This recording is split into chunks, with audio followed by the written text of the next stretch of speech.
That'll be good. Is that good? We were off, That, okay. It's fine. It's fine. Yeah. We'll put it down to some sort of Elgato latency. You know what I mean? So we're Your back. middle name. We are now, yeah, exactly. Elgato, yeah. That's some sort of terrible bowling name, isn't it? So we're back after Christmas and New Year, which was eventful for all of us and everyone. Hopefully everyone's had a safe one as well. Yep. And this is our first opportunity, and we're recording on, I'll say when we're recording, 2nd of January. And I wanted to kind of catch up before we have a couple of episodes where we're going to be doing some interviews. And next week we're interviewing someone really cool. We'll go into that in a little bit. But how was your New Year and Christmas, Ian, with your family and that? It was great. It's always very exciting. It's my birthday and my mum's birthday, so it's always sort of a whirlwind. I was born on the 25th and she was on the 24th. So wow. It's always sort of a, that lead into the holidays. You do, parties beforehand with family and friends. So we do that. And then the 24th is her birthday and the 25th is mine. And I got a really great opportunity to, when I came in earlier, so they live out of town, so I went and visited them. My mom's best friend's son plays hockey. He's a goalie, so I went to watch him play in like a men's league, which is awesome. I played hockey for, 12, 13 years when I was younger, and I just love to watch it. And it's just really great that I'd never been to this arena, and it's just great to, see that they have dedicated men's leagues, for guys who just want to pick up and play, people who maybe have played semi-pro or rep hockey that then stopped when they were a kid. And, so the skill level is great. No ref. It's just a really fun time. And then after that, Rob, who I watched play hockey, his mom, my mom's best friend, and my mom had surprised me with I think it was like a 60-minute... it was a 60-minute duration at a zero latency. I don't know if you know what that is. No. But I had no idea. So Rob's like, yeah, I'll drive you back to your mom's. I was like, okay, cool. And we're chatting like boys. And then he just pulls off. And I was like, I don't know. His car, he's getting gas. I don't know. And we ended up going into this facility. And he was like, oh, yeah, this is a gift from like your mom. Happy birthday. And Zero Latency is an indoor VR gaming center. I think I've seen it advertised, yeah. Yeah, there's 100 of them around the world. I was talking to the guy. Of course, they were huge tech guys. And it was just me and Rob. You can have up to 8 people. So you can... and I have an Oculus, the VR headset. But, it's... If you've ever done VR at home, you're set in place. Sans maybe a few steps, and you use the controller to move around. This is like a basketball court or a small size court that is completely open, so you can walk around. And it was wild. I've never done anything like that. I thought about it. I thought, what a cool gift. And it was just the two of us. That's pretty awesome. Yeah, so we played a zombie killing game in like an arena. And then we did this Warhammer game, which had like a storyline that we followed. And it's just a real trip. I mean, and it's all designed to track the room. So of course, if you get too close to the walls or the other player, boop, boop, boop, boop, it'll tell you. But it's, in the Warhammer game, it's like, okay, this part's complete. Get to the tram and move to the next area. So then you're walking to the tram, get in, it drives, then you get out. And really, you're just doing big squares. They recorded the whole play so you can watch it. And it's awesome. You're just doing a big square in the middle of the room, but you really feel like you're in this world. And the trippiest thing about it is there's certain parts where, you go up to a second level. So you're going upstairs or up a walkway, but you're actually walking. So you're walking, but in the game, your reality, you're going up on an angle, and it's the trippiest feeling while you're holding this legitimate pulse rifle and just blowing these demons out of the sky. Dude, it was so awesome. So that was really fun. And then, into the holidays, man, and it was just a blast. And that's awesome. That sounds great. I've definitely seen... Sorry about that.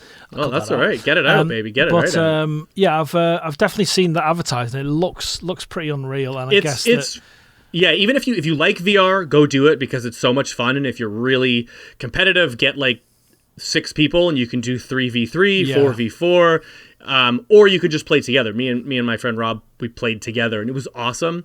And if you don't like VR, you can do 45-minute sessions, and they run it at 90 frames a second, so it's really good for alleviating motion sickness.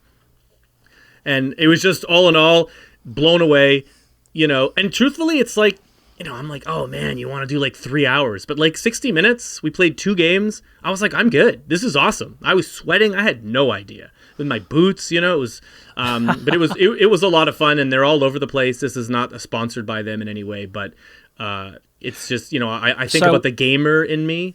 So without that's something we can reach out to those people, because I think we're doing that more and more with future episodes. And why not? Just out of curiosity, when you saw one of the other players in game, what were they wearing? Body armor? Was it a huge Warhammer suit? How did it look? So when we played the zombie, and it was a great intro. The zombie game was a great intro because it's basically like a game show. And it's like, ladies and gentlemen, Ian and Alex, get ready to kill the wave 1 of zombies. And so there's like different areas set up with traps and explodable barrels, and you pick your guns. And I think that we were sort of just generic kind of cool warrior skins. The Warhammer game, though, you're in like these legit huge suits, like head to toe, and like if you duck, it ducks as well. And the gun, you pick up a different gun, the flamethrower, or like the bolt, the plasma bolt thing, and it just changes them. They're massive. It's massive. The scope of that was so big because it had a storyline again.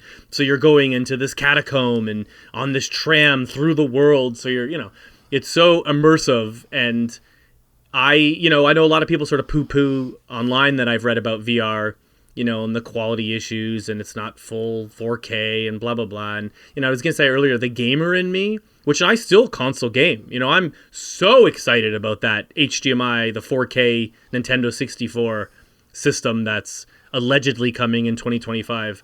Yeah.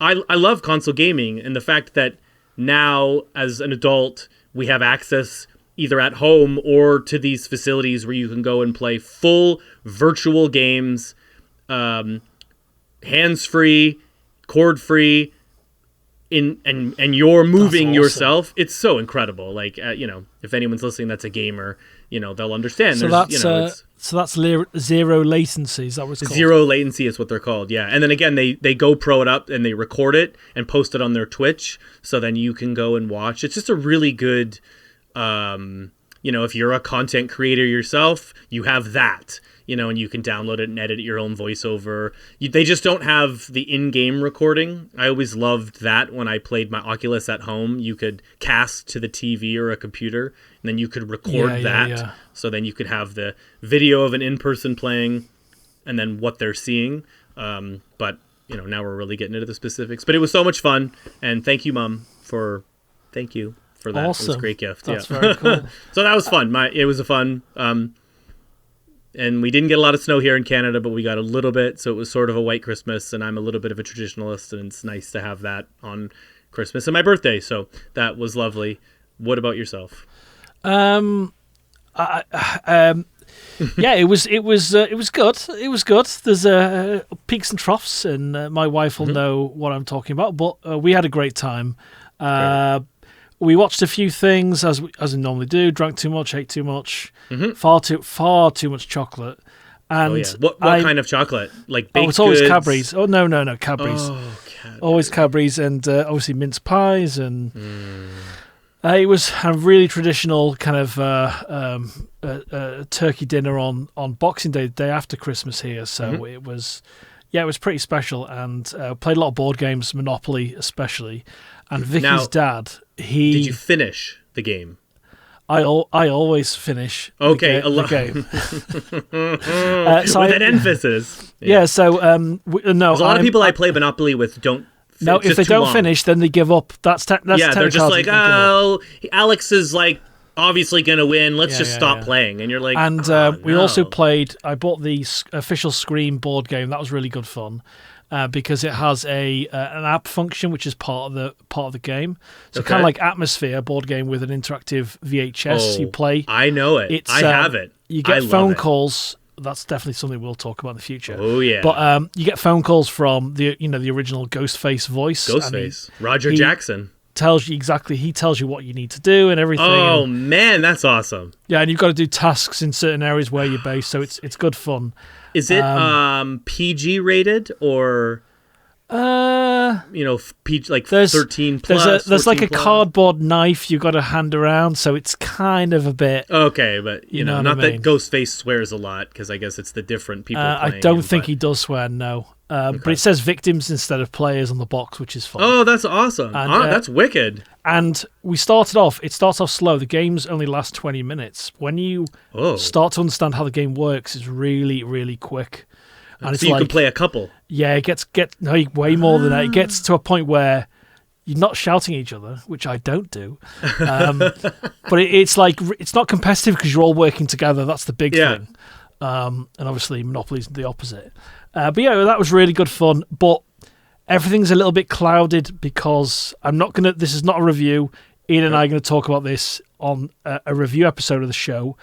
Everything there's a big black cloud, a creative black cloud of Nosferatu over everything I saw because of how good the film was. So I'm going to leave that there because it was, a mega treat. So that's technically came out here, so it's a new film for this year. That's the reason we didn't put it in the reviews. And I think it's the same in Canada, is that right? Yeah, it came out Christmas Day, I think. Was it Christmas Day? Or before or after? Or interesting, because it came out New Year's Day here. Oh, fascinating. So technically, obviously, it could have been included in our top 2024 films because it came out in Canada, but because we both wouldn't have seen it by that point, so we're going to reserve it for this year. But yeah. And I won't spend too much time on it, but I ended up, if you listen to the last episode, I did watch Anora, Sean Baker's film. Yeah. It was incredible. It would have been in the top 5. If you haven't seen it, it's fantastic. It's great. If you've seen it, we'll do a follow-up, absolutely. Yeah. And is there anything, before we move on to our section about our upcoming guests, which is quite exciting to talk about, is there anything you want to highlight that you watched?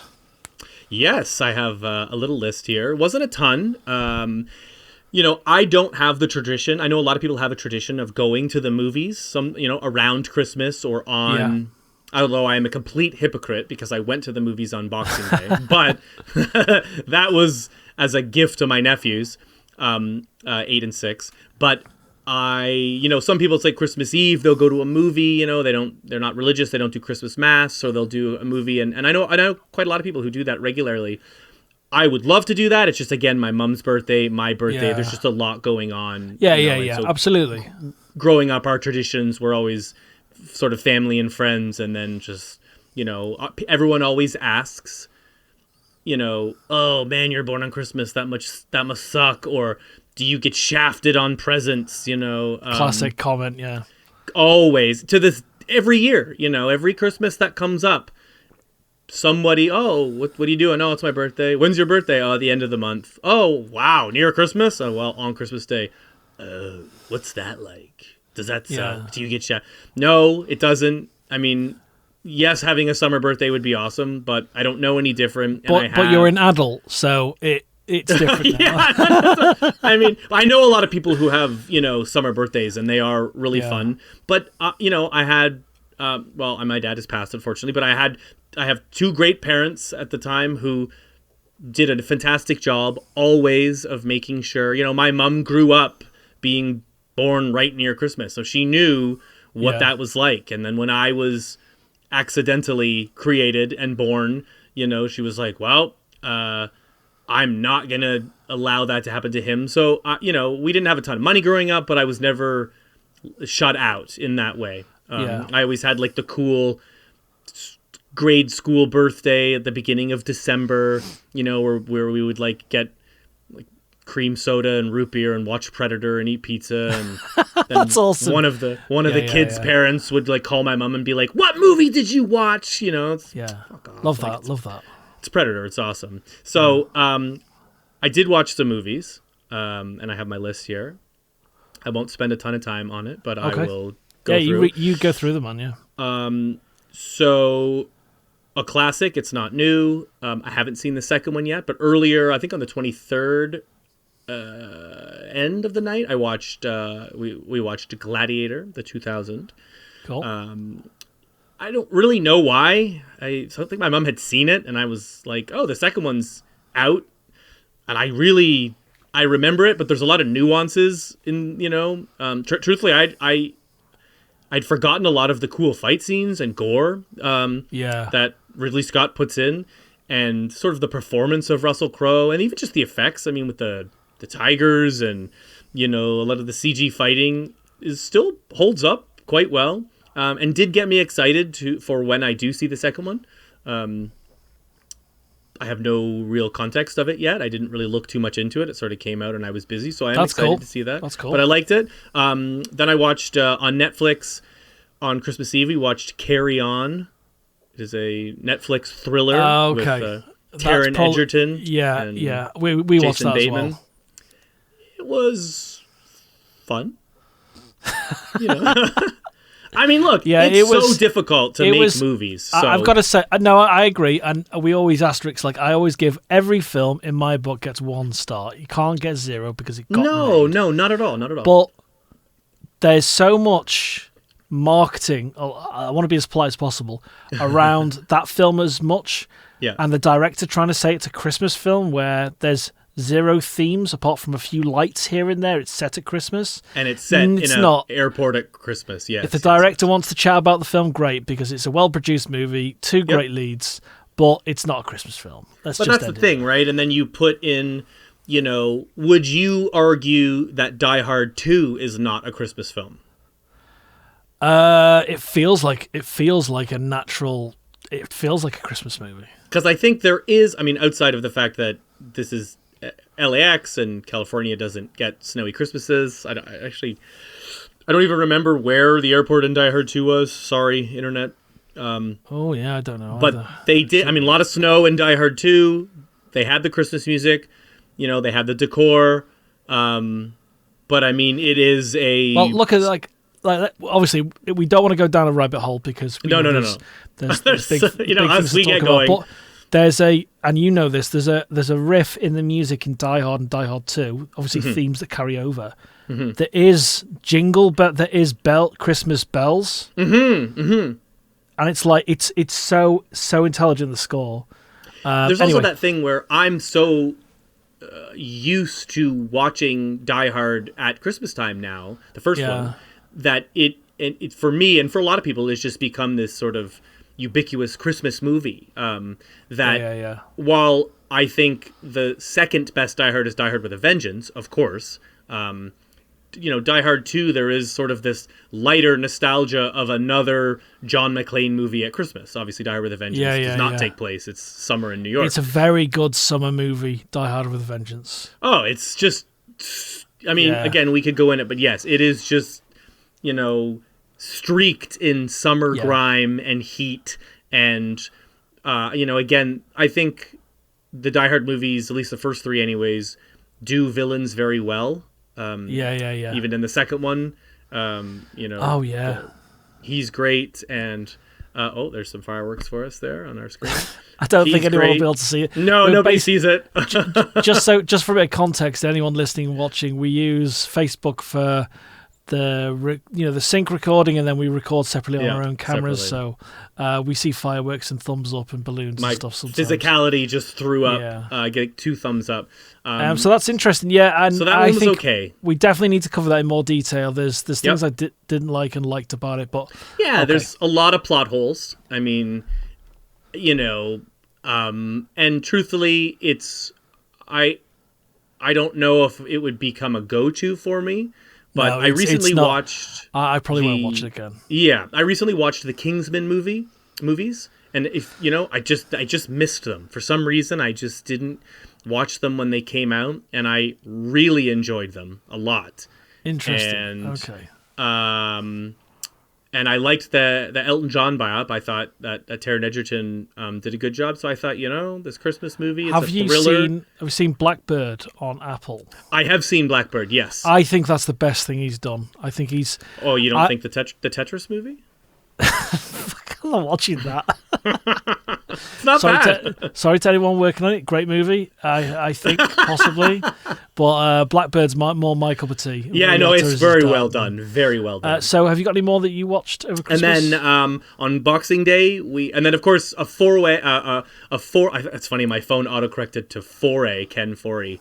Because I typed that more. But a flurry of classic Christmas movies, whatever, all the Jingle All the Way, Christmas with the Cranks, Home Alone, amazing.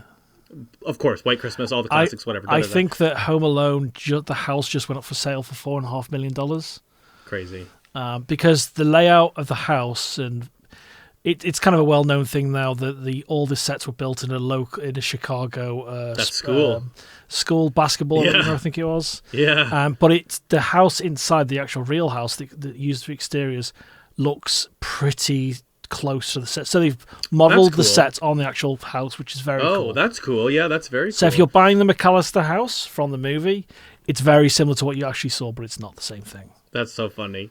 Yep. And then Boxing Day, I took, me and my brother went with my nephews, and we saw Sonic 3 in theater. Oh, you know what? It feels like a little bit of a guilty pleasure, but I really enjoyed those films. They're all, it's not a secret that I absolutely love Jim Carrey. And he's sort of hit or miss for a lot of people. I say that and they're like, or people are like, yes. No, he's great. He's great. He just was the right time at my young age that he was doing his insanity. And I was like, my good friend said it best. And so I didn't say this, but he had said I would get in trouble at school acting like that. And he's getting paid millions. Yeah. And that really stuck with me. And it was like, I must have. And then, of course, my favorite Jim Carrey movies are his dramatic work, which is just such a contrast. Eternal Sunshine and, Man on the Moon and Truman Show and even the Majestic. It's a fascinating. Right. I'll say one thing about the Majestic, because obviously we've gone massive tangents, but Martin Landau has a speech about cinema in that film. Cinema. We've talked about this before. It's the greatest speech about cinema ever in film. I love it. And he's just incredible. But the Sonic, they've made 3 of them. So obviously they're having a lot of fun. Jim Carrey plays 2 characters. This is not a spoiler. It's in the trailer. And, regardless if he retired and this is the movie that brought him back, or he's just like, I'm taking a break and I get paid pretty well and these are a lot of fun to do, regardless of that. Exactly. If he wasn't having fun, and people have taken it seriously that, I need the money, that's why I came back. I don't think it's that tall. Everybody gets their time to shine in these movies and as well. He is having an absolute ball with the cast, having an absolute with the crew, ball. Everything, yeah. Totally. He is, I will say it, he is a veteran actor, Yeah. He's been doing it long enough. I can't wait to see the third one. It's really fun. Everybody is great. Sonic, Knuckles, Tails, Shadow, they really give ample time to each one of them. Keanu is great. And then, the humans, Mars, it's just fun.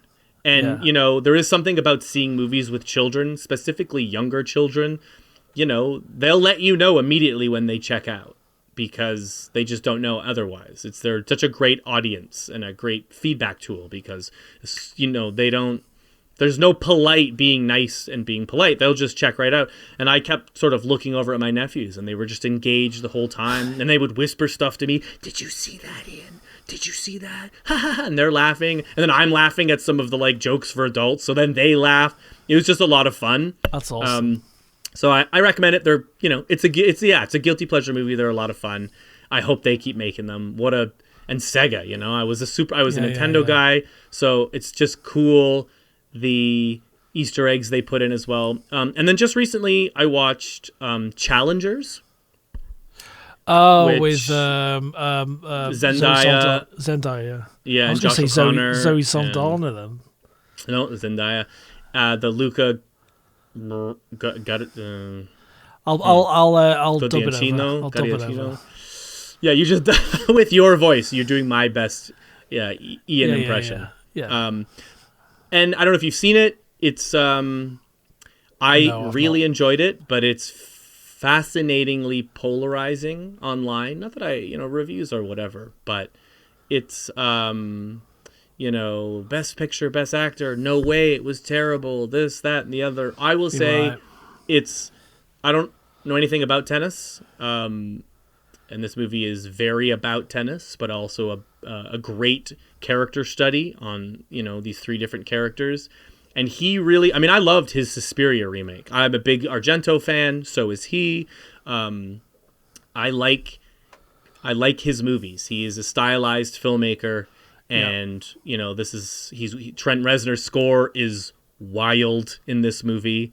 It's like a techno dance trance track through the whole thing, and it just fits, and the way he shoots and the editing, and it really kept me engaged while being well over 2 hours. That's awesome. Yeah, it was interesting. Yeah, if you haven't seen it, you should see it. And that's pretty much the full racket of what I watched. Okay, cool. So we'll swiftly move on to our following section. Well, what about you? Did you watch anything? Yeah, it was kind of like the kind of generic basket of films and Christmas, and I go into classics. I go into some horror. What was the? I like Krampus a lot as well. Oh, we watched. Yeah, it's the week before Christmas. Those celebrations in I can't remember which country is it. Germany.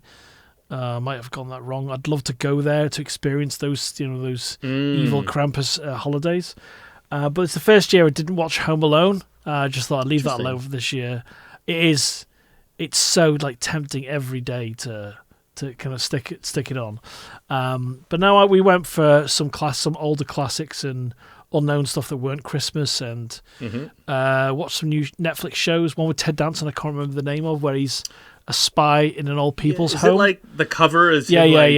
He's cool. like a Cary Grant pose on the cover. He's great too. I'm really sad. I'm not going to bring it up, but it was a great show. Watching my father-in-law and Vicky, and so it was really nice. And that was pretty much it. Really dead straightforward viewing. Cool.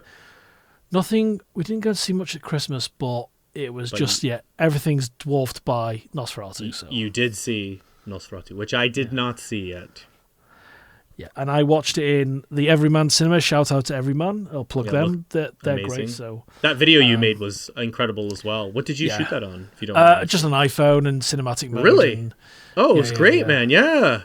And then I screen recorded the music, and then I used the trailer audio with underneath the whole thing. Well done.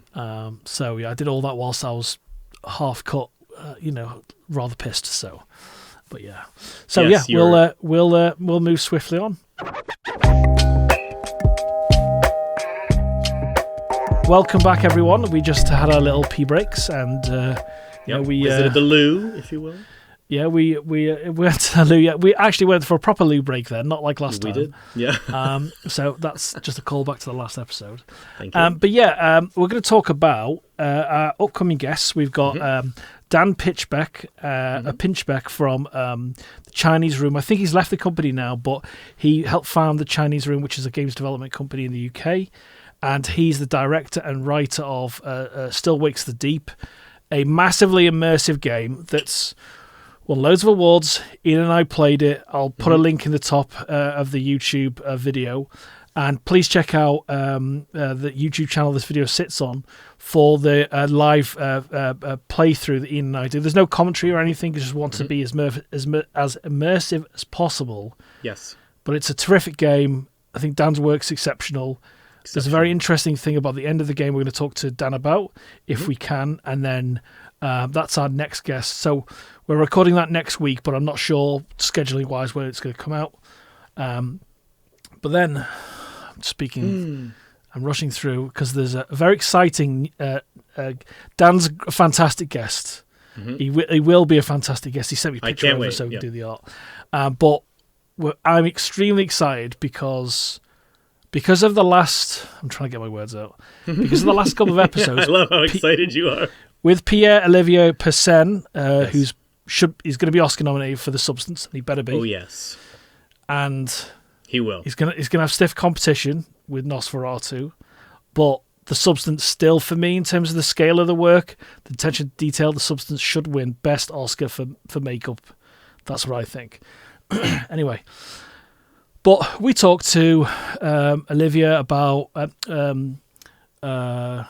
a great many things, and his work got compared to who was it online? Rob Bottin. Oh, Rob Bottin. Yeah. I mean, 100%. He's obviously he's a very elusive guy, and I think he's retired now. I actually thought he'd passed away because I didn't know. Yeah, he's very elusive. Right? Very elusive. So he's not online anywhere. But some of his team are. Some of his team are online that have worked with him closely for years, and we're going to interview Margaret Baserra, and she's been part of Rob Bottin's team since day one. Holy shit! She did all. Let me read this out. Yeah, so she worked. She designed all the color schemes and patterns on all the monsters on The Thing. Oh, I'm dead. She did all the work on a lot of the makeup effects on Total Recall. Oh, good lord, yeah. Robocop. Oh my god. Let me just read some of these off. And Margaret, if I've got any of these wrong, please correct me when we speak. So she's confirmed she wants to talk at the end of January. So obviously she's doing this documentary about The Thing Expanded at the moment. So she's been formally interviewed for that. Sick. But I'm going to read off the little message. I'm not going to show too much behind the curtain, but and I'm letting you speak because I contacted her. I contacted her and I said, "Wow, hi Margaret. I won't kind of read too much of this because I don't want to show how I approach this, the secrets and all that." And I basically said, "I host this podcast for you. We've spoken to Pierre, spoken to Jeremy from Smile 1 and 2, and we'd love to talk to you about your huge body of work. Would you be interested?" And then I think about a week or so go by, Christmas goes by. I sent her a link of the Pierre's episode. Yes. And she reached out to me and said, "Happy New Year. Just watched Pierre-Persin's episode. Very well done. I'll be happy to do an interview with you gentlemen. Maybe towards the end of January. Let me know what we need. Thanks for asking." Dude. So Margaret's body of work is unreal, and I know Pierre will agree, and Jeremy and everyone else we've interviewed, and yourself, in terms of when you think of the monsters and the creatures, and obviously Rob Bottin's name's on everything. He's on the front of the film and everything, but you think about the color of the monsters as well, the kind of purples and otherworldly nature to them. Well, just the team. I mean, those movies, it's not just a solo. I mean, Rob Bottin, obviously, what a legend, but it even with like. Savini and it's like they have teams, right? And these movies, Robocop, I mean, Total Recall, the movies you just listed are so big in scope that it is the team working on it that it's, oh man. And I'm such a fan of all these movies. So I'm just gonna cut myself, not cut myself, Jesus Christ. Trigger alert. I'm gonna edit myself. Because I want to find the right page. Never, ever, ever, under any circumstances, say "I'll be right back," because you won't be back. I'm getting another beer. You want one? Yeah, sure. I'll be right back. And we're back. Margaret not only worked on Rob Bottin's team, she's worked on huge things from the 80s onwards, from 1980 onwards. She worked on. Basically, I think Rob Bottin came in to work on The Howling because Rick Baker had a conflict or something with something else. Okay. So Rob Bottin's team came in, as far as I understand it. Hopefully I'll get all this corrected. I watched The Howling recently. So she worked on that with Rob, like we know him. And then obviously The Thing, Twilight Zone the movie, Legend. She was a cosmetic paint supervisor on Legend. So she does a lot of the painting on the makeups, which is hugely important, almost like final stage. And maybe she'll correct me. Maybe it's not final stage, but it's like essential part of it. Yes. And special effects effects artist on RoboCop, Coming to America, Beauty and the Beast, 55 episodes of the show, Hocus Pocus, 7. Which is crazy. This. She's the prosthetic makeup artist of that. Remember Tom Cruise's disguise as the senator in the first film? Yeah, of course. So she was like closely working with Tom Cruise on that. Wow. And then it's like Fight Club, How the Grinch Stole Christmas. The reason I'm laughing is because, you know, Margaret obviously is a legend in the field. And Margaret, we're so happy to have you. We're so honoured. AI, Planet of the Apes, Ali, Jackass the Movie, The Ring 2, X-Men Last Stand. I'm going to say Norbit because that's a classic. And then Tropic a lot Thunder, of makeup in that. Star Trek, Angels and Demons, Big Love, Cabin in the Woods, Men in Black 3, Star Trek Into Darkness, Thor. And I mean, the beautiful thing about this body of work, you know, obviously both of us as big horror fans, this is such a mix of genres. So Huge, it's horror, sci-fi, you know, and then sort of general, like it's general. It's not, but you know, something like Norbit is a comedy with a lot of. Well, that's it. That's what I'm really curious about. And wow, the other reason I'm laughing is because incredible. of obviously the iconic work that is on the. It's on the Mount Rushmore of horror for me. The Thing. Yeah. Oh, so me it's as well. We're absolutely overjoyed, and because I'm so excited that it's like just crazy.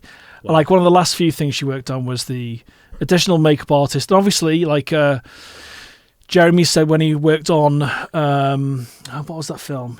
People get brought on for small jobs for a couple of days. Sure. So there could be elements of certain things, but working in Rob Bottin's team closely from day one. Yeah, from day one. And she was additional makeup artist on Killers of the Flower Moon. Wild. So, you know, her body of work stands for itself. Yeah. And you know, this is not a shade. I'm not throwing shade to it. I mean, I love all creatives. But, you know, there's a lot of podcasts and interviews with actors and directors and that. And it's fantastic. And I do acting and, you know, the process is so fascinating. But, you know, especially filmmaking, the crew is so essential to put together these movies, and then the certain, you know, genre movies, you know, having visual effects team, special effects team. I mean, and they're there just as much as the actors and the director are. So to hear their perspective, you know, absolutely. And that's the key thing. Like, so exciting. There's people that asked Richard Attenborough about, what was Spielberg like? What was Spielberg like? Richard Attenborough was a huge director, brilliant actor. It's not just about Jurassic Park. So whenever we do interviews, we want to know about them and I want to know how she joined Rob Bottin's team. We can easily Google these things, but I want to hear it from her point of view, and it's going to be an absolutely incredible. And there's amazing female artists in all fields of cinema. Probably not enough, but she's been in it as day one. And there's a behind-the-scenes photo of, you know, that head that explodes in Total Recall? And she's ready for a surprise. She's doing her work on that. And, you know, with her work, it looks so natural and awesome, you know, dude. And I've got to say, thanks to Pierre, because without Pierre and Jeremy and Joshua and all our previous guests, we wouldn't have been able to get Margaret on board. Absolutely. And thank you, of course, to you for doing this. But I also really just want to point out, you know, this is the Creative Connection podcast. And so there's a lot of creatives at all levels. And I just want to highlight, as somebody like myself, too, who is very insecure in a lot of different aspects in my career, the power in just reaching out and asking. The worst thing that anyone can say is no, and that's not even that bad, you know. And you don't know until you ask. And me as a fan of this, you know, I would have listened to these episodes without me being a part of it. Like if it was just you, I'm like, wow, this is so incredible because these people are so incredible. And so I think it's also just a testament that if you have an idea, do it. Don't sit on it. If you want to reach out to someone, send your work to them. Ask. You never know. And with the internet and social media, these people are closer than you think. Does not mean they have to get or will get back to you. But as long as you're not soliciting and being inappropriate or being unprofessional, absolutely do that, because you never know. Shoot your shot, or whatever the saying is. But it's a huge thing for me, and this is just another example of that. And thank you so much. Before we talk about how epically cool from our point of view is in terms of fans, in terms of filmmakers. Oh, good Lord. She was also a painter, apparently, on Evil Dead 2. Oh, my God. And that's, they had a budget on Evil Dead 2, so they were like, let's bring in the best of the best. Maybe I'm wrong. Let me just get this right. Special There's effects. a lot. It's very exciting. There's Total Recall and all sorts of stuff. So. I mean, right there. I mean, The Thing alone, she's probably talked it to death, and she's doing the documentary right now, which I cannot wait. But, I mean, that, Carpenter, the filming, Kurt Russell, just the cast in general. What was Wilford Brimley like, Creature Technician, apparently, on Enemy Mine. Oh, cool. I love that movie. Yeah. I love that. Mac and What Lee, a body of work. Drop Dead Fred. I love Drop Dead Fred. She was a painter on Deep Rising. And how, if Margaret, I'm not asking you to listen to all the other episodes with Ian and I, but we love pretty much all the work. And, I love your resume. Yeah, and I'm sure, let me get this right. Let me just get this right. I don't want to get this wrong. Never, ever, ever, under any circumstances, say, I'll be right back. Because you won't be back. I'm getting another beer. You want one? Yeah, sure. I'll be right back. I think Margaret is also a prosthetic makeup artist on Screamboat Willie. And you know what that is, right? That's the new Mickey horror movie. Yeah. Really? So that could be very interesting. So, Hey. and Margaret, and it's so exciting. And the fact that I just thought about this now. It's so exciting. You listen to our episode as well. You listen to some of our work, our fun with Pierre, because Pierre's work obviously is, fantastic. And the fact that you listen to that and you listen to us and listen to my potato voice, as my wife says, it's terrific. And we're going to chew your ear off about all these films and Robocop and. Well, I think there's something about when you're presented with actual fans, that know about it. And same with Dan, I loved the game so much, and I didn't play it. Again, you're in the UK, I'm in Canada. We streamed it. I watched you play, and it was as immersive as if we were together like boys, just ripping it in like the basement TV. You know what I mean? Like it was so nostalgic, and just drenched in so many incredible, I hope, influences of movies that we also love, some of which you even mentioned. So it's, there is something about, talking to people that genuinely love not only what you do, but all the same things that influenced you and what you work on. Being involved in the work and having a directly visually creative input in the thing is so like otherworldly. It's like when I spoke to Joe Elves, it's that. It's So it's so much respect. And Margaret, thank you so much for applying to us. And well, thank you. We're going to follow up and send you the details and everything if you're listening. I'm just making a massive presumption she's listening, but the fact the Howling and The Thing back to back. It's in my top. I have a rotating 5 to 10 movies that I personally love, and The Thing will sit in that until I die because of how not only incredible and influential, but just the groundbreak. And it was 1980, man. So this is like still, it's not an old movie, it's not a new movie. It's just the right time with the right people. I'm such a Halloween fan, and then for him to do that, you're like. Yeah, there's a lot of big things about The Thing. So how when I said those words to you in terms of who it was, on a scale of 1 to excited, how excited were you? Well, originally, of course, I was not familiar with the name. I'm absolutely familiar with your work. Same to me. Yeah, absolutely. That is a it's a blessing and a curse, I guess, depending on how you are in the industry. when we talk. And that's what we want to shine a light on, isn't it? Yeah, well, that's exactly it. When we talked to Joshua from the Terrifier movies, it was fascinating, because, these practical horror movies and every kill scene, of course, has visual effects. His wonderful work, but you're not supposed to see it. And so these unsung heroes or, the hundreds of animators on these, Marvel movies and, that you'd have no contact or Pixar movies, you're like, I do eyeballs. That's it. But it's like, oh, but you're amazing. But it's, it's overshadowed by Steve Carell's voiceover. He was so amazing. And okay, for sure, he is amazing. But it's all these people that bring it together. So as soon as you started mentioning the movies, I mean, I went from 0 to 200,000. I have to change my diaper because these are movies that I love.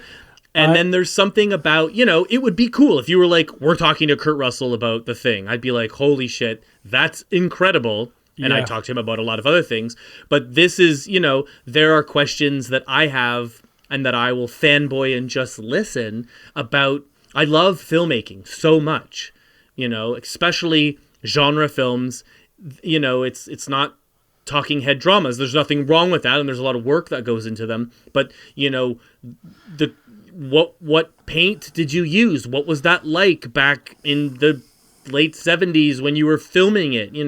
What was the conditions like? What was the magic that was just existed at that time that helped brought this film to the iconic status that it had now? So that also really gets me piping a lot, and then it's exacerbated by the fact that we get to interview her. So and I there's a post on her social media, on Margaret's social media, and there's a possibility she worked on the original Ghostbusters, and she was additional crew on The Fly, which is so she's a part of several of the top 10 movies that I love in my life. Childhoods as well. Oh, my absolute dude! Everyone that's listening, and I'd say past guests we have mentioned these movies as influences. Jeremy mentioned these movies as influences for what brought him to do what he does. Yeah, so I think what I'll actually do before we see a beer, a few weeks before we have the pleasure of speaking to Margaret, but I'll reach out to Pierre as well and say to him, because of this, because of our episode with you, our friend, we've managed to speak to part of Rob's team, Rob O'Teen's team, like I know him.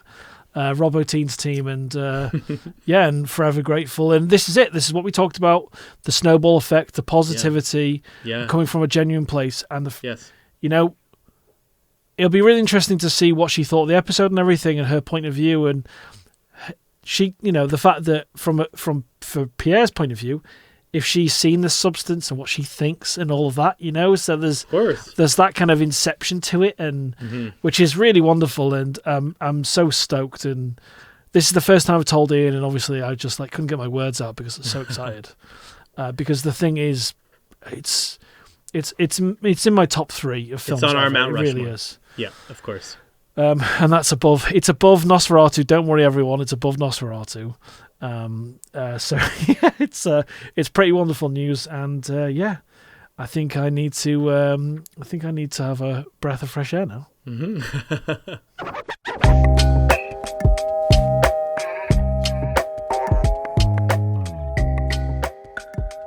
So we're back after getting overexcited about our future guests, and we're not overexcited because it's incredible. Anyway, so I think we're going to wrap up, aren't we? Yeah, and I love this part where you really facilitate a little bit of a conversation about where we're at creatively. What are we working on? Projects that, we're doing. Being the beginning of the year for me, I don't have a ton yet. I'm starting to write for upcoming projects and, client projects that I'm finishing up, and I'm definitely going to have more to talk about as we go with more stuff. But I know you have an incredible project that you're working on, and I would love to catch up with you, my friend, and hear what is that, where is it, what's going on. Tell me everything. There's 2 references to where the film's up to, and it's in a healthy spot. I'm getting out the quicksand, so to speak, and I'll explain myself in a minute. There's two references I want to go to. The Once Upon a Time in the West, Sergio Leone classic. The music was written first, then they made the film, so there was kind of editing into the film. And I forgot what my other reference was, but there's the cart has come before the horse in many ways. Oh no, the other references, is to the Terrifier team with Terrifier 3 and having a date in mind, not even filming anything yet. So there's a date of, I'm not going to say the actual date, but it's end of March, beginning of the following month, and that month has come up. Just left my mind now.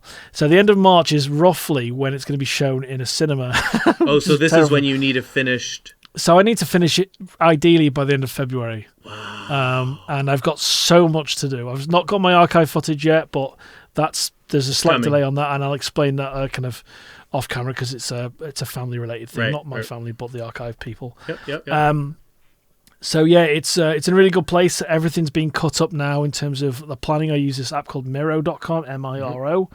You showed me that. Yeah, that's awesome. Yeah, it's amazing. So that's all. Yeah. All done now. Everything's done. I just need the archive footage. Interject really quickly and say for people, if you're tuning into this episode, what Alex is talking about is his feature-length documentary that he is created and is co-producing. Called Queering Blackpool, which looks incredible. I mean, I've never even been to the UK. How terrible. But the footage that you shot, the club. I mean, if you had to log line it, I don't know if you have a log line. Because I don't want to I'll hype you up, but it's it's not my movie. I'm so excited for you. You have a feature documentary, man. So it's called Queering Blackpool. Yeah. Where dreams are born. Oh, I love it. And So you're looking at the poster right now? I'm looking at the quad poster, the UK poster, because we had it designed by a Netflix artist. So I want to show you on camera. This might be just a thing for the YouTube edition, but I bought something secondhand at a store, and it's I don't know if this is going to work or not. Okay. So have a look at this. It's called a Telescreen video. Look at this. Like an old... Okay. And what this is... Turn this around. Can you see that? Yeah, what is this? It's a way to... it's got a little mini projector screen on it. Okay. That you can project Super 8 onto a tiny screen, and then that mirrors onto a digital camera. To record. But it also allows you to, just to show, this is Adrian's photo from the documentary. Yeah. It also allows you to slide photos through on one side, and then I can put my pro camera and alongside capture it. Footage of... Yeah. Oh, whoa. And you got that So secondhand? I bought it secondhand at a shop in Chester. I love it. And this is it here on camera. Oh, wow. So that's the mini projector screen. Dude, that's so cool. So I don't know how long this is going to last, but there's a power supply needed. Camera goes there. Yeah. And then the photos slide down How here. cool is that? I mean, there is something about this it's I could scan the this is the thing. Yeah. Sorry to interject. No, for sure. I could scan the photos. Yeah. But it doesn't have this quality to it that I'm looking for. Well, that's what I was going to say. This fits the vibe and the feel of the documentary even more than you scanning them and then digitally adding artifact, whatever you would do. There's just something practical about this that fits this documentary, this practical documentary. Yeah. Wow, that's wild, man. I hope it works. Yeah, that's so cool. The actual. There's two ways to power it. It's like a 5-volt charger. I bought a charger. I have one but they're 12-volt, and I don't want to put too much power through it and surge it and ruin it. Yeah. So I bought a 5-volt charger. The pin. There's a pin in the middle. You got to put a thing around it. But there's batteries for this. You can't buy anymore. So you can't buy the batteries for it, but you can buy this power supply. I mean, it's probably more stable with the power supply. No, I know exactly. Yeah. So I'm really out of curiosity. I was like, right, I'm going to buy this. So were you searching for this, or were you just out and about you are? It was at eye level in a charity shop when my wife and I went on a date in town. Amazing. And I was like, I have to have the that wheels immediately started spinning. Yeah. That's going to be amazing. That's so cool. And then I was playing around with, as I was going through Adrian's interview. Adrian's one of the. Yes. Thank you for telling him what the film's called. I know you're excited. I love it. And I was going through the last of Adrian's interview when he was put his makeup on, and he's a drag queen called DJ Zoe, and I was experimenting with Flickr, or not halation, but Flickr in film, making the footage look older, and and making things look like black and white, and going really down that obvious route that it's a documentary. Yeah. And it's going to be fun doing those things. I'm going through it's almost like not the admin-y parts, but I'm going through the stuff you've got to do, and I want to get out of the way kind of thing. It's like how I eat my food. I eat the greens first, and the mashed potato, and then the steak at the end. Yeah, and we're not going to get into this at all, but I also have that selective eating. It's a form of OCD. 100%. Yeah, it's funny. I'll go to like a steak restaurant and I'll end up eating the sides first, chatting, having a great time, and the wait staff will come by and be like, "Excuse me, sir, is there a problem with your meat?" Yeah, and I'll be like, "Is there a problem with it? No, why?" And they're like, "Well, you haven't touched it yet." And it's like, "Oh, well, I'm getting to it. I'm gonna eat my salad, my asparagus, my potatoes, and then I eat the meat." Like that's just how we do it. Never question the way someone eats. No, don't question unless me. They're spitting their food everywhere whilst they're talking. And the nice thing about all of this is you have to go through it because you have a deadline now. I know. That's so exciting. That is exciting. And you're... just the exciting thing, PictureHouse Cinemas in Chester, which is a wonderful, beautiful new cinema. And crazy. They're an offshoot of Cineworld, I think it is. Hopefully I got that right.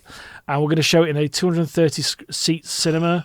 There's lots of interest. Chester Pride are involved now. And, amazing. There's lots of people asking where we can buy tickets, but it's going to be part of their programming. And they've asked for a DCP, which is a technical thing, which is incredibly complicated, but I've done it before. Yeah, I've done it as well. Because I know how to do it, I will get charged for it. So you're also going to do that yourself as well. Oh, yeah. Because I'm a psychopath. Independent filmmakers like us. Yeah. And it was like, so Alf, the general manager at the PictureHouse Chester, thank you so much, Alf. And he's been an absolute joy, and he's given me some great tips about showcasing it, where to show it, and we're eventually going to have a screening in London for potential distributors and that, so... It all depends on so many things. There's so many things to... Yeah, it is very exciting. And as soon as we finish on this call, I'll go back to editing. Yes. No, and I just want to say, outside of our professional relationship as your friend, one of my goals as a filmmaker is to do a feature. I've done so many shorts, and I love doing shorts, and I will continue to do shorts. But, to do a feature, specifically your own produced feature... there's so many moving pictures, and I'm talking narrative. Documentary, there's so many more because you can't plan. I mean, you can plan, but you can't plan everything. And you did it, buddy. So, huge hats off to you. Like, I am so absolutely proud of what you did, what you're doing. It's an incredible undertaking. I hope you're taking it in. And I can't... It's like this. It's like this dual experience of terror and fun at the same time. Yeah, of course. So we're going to screen it in Blackpool first. So there's I won't say quite yet. We haven't secured it in Blackpool yet. But we're going to have the premiere there. There's a really boutique cinema there that's really lovely, like the Everyman, very similar to that. Yeah. And we're going to have it in Chester PictureHouse, and then. Cross fingers, we have a chance to screen it in London, because that's, if you're realistic about your film and UK distribution, you've got to screen it in London. And then festivals, and then screen it in Canada, because we're going to go to like the Review or something like that. So we're absolutely going to do it. It's good, and I'll be there with it. And the PictureHouse Cinema showing and the premiere in Blackpool, because we have 2 showings in the UK up here. We're going to have a Q&A with myself and Helen. That's what would be recommended. Of course. The cinemas have been incredible to work with, and we're going to be able to have a showing. I don't know if I've told you this before. 2 or 3 weeks before, like I don't need that extra time. 2 or 3 weeks before to show the film before they open normal hours for screenings, so we can watch it on our own on the big screen. Which would be amazing. How cool is that? That's all like the black, dream, all too. 99.9% black magic footage as well. So incredible, and it looks great. I mean, you know how to shoot. You shoot beautifully. You take your technical considerations into full effect when you're doing it. Yeah. So it's not always what you're shooting with. It's who you're shooting and who's shooting it. And you definitely know what you're doing. And I am super excited about not even just the release, but the process. No, absolutely, and that's something I really want to.